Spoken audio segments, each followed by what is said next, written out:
के साथ पूछा।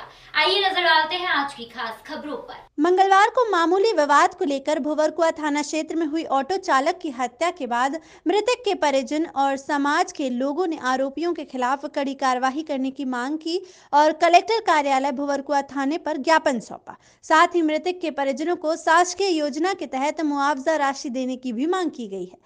दरअसल कल भुवरकुआ थाना क्षेत्र में एक कार और एक रिक्शा में हुई भिड़ंत के बाद कहासुनी के चलते कार चालक ने ऑटो रिक्शा चालक को रिवॉल्वर से गोली मार दी, जिससे रिक्शा चालक लोकेश सावले की मौत हो गई थी। मामले में पुलिस ने आरोपियों को गिरफ्तार कर लिया है।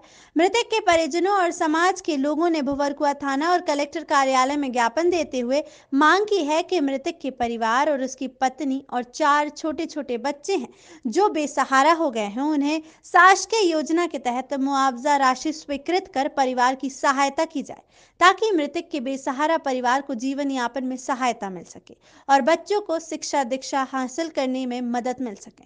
समाज के लोगों ने यह भी मांग की है कि भावना नगर में पुलिस चौकी का निर्माण किया जाए और आरोपियों पर तत्काल कार्रवाई करते हुए उनका जुलूस निकाला जाए, जिससे आरोपियों में पुलिस का खौफ कायम हो सके।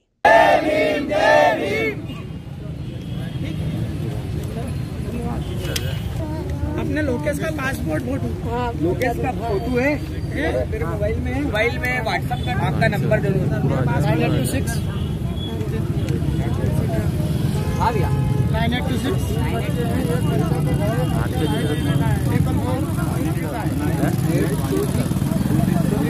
छोटा बच्चा की फोटो होगा नहीं लोकेश की फोटो चाहिए 3 लोकेश की फोटो 6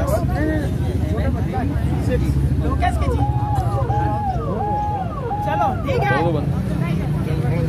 अरे भाई साहब किस तरह ज्ञापन देना है? कल भुवरकुआ थाना क्षेत्र में एक छोटे से विवाद को लेकर रिक्शा चालक के द्वारा कार में जो टक्कर हुई, इस बात को लेकर कार चालक राजेश शुक्ला और उनके पुत्र के द्वारा लोकेश सांवले की जो है निर्मम हत्या कर दी गई।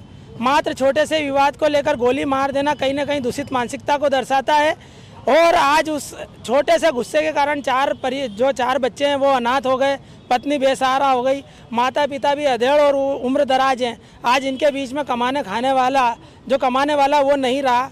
भविष्य में इनकी शिक्षा दीक्षा और जीवन यापन का संकट है। इस हेतु भले ही समाज यहाँ पर एकत्रित होकर माननीय जिलाधीश महोदय के समक्ष याचना लेकर आए थे कि संबल योजना के तहत इस परिवार को जो है मुआवजा राशि 4 लाख रुपए प्रदान की जाए।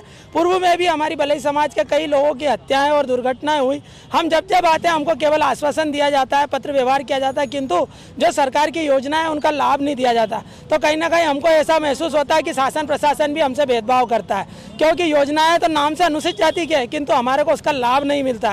तो उस बात का भी आक्रोश हमारे साथ में था, हमारी समाज में था।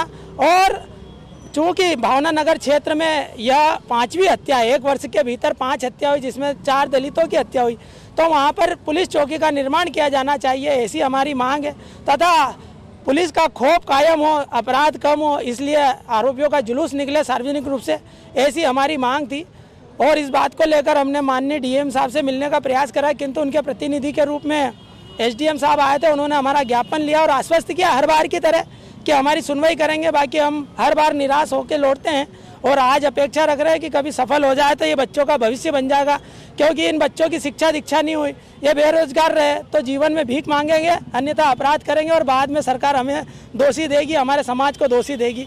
तो मेरा आप मीडिया कर्मियों से भी निवेदन है कि हमारी समाज को, पिछड़े वर्ग को न्याय मिले, दलित समाज का शोषण नहीं हो, इनका दोहन नहीं हो, इनको कम से कम शिक्षा दीक्षा जीवन यापन हेतु राशि, मुआवजा राशि उपलब्ध कराई जाए, ऐसा आपका भी प्रयास होना चाहिए।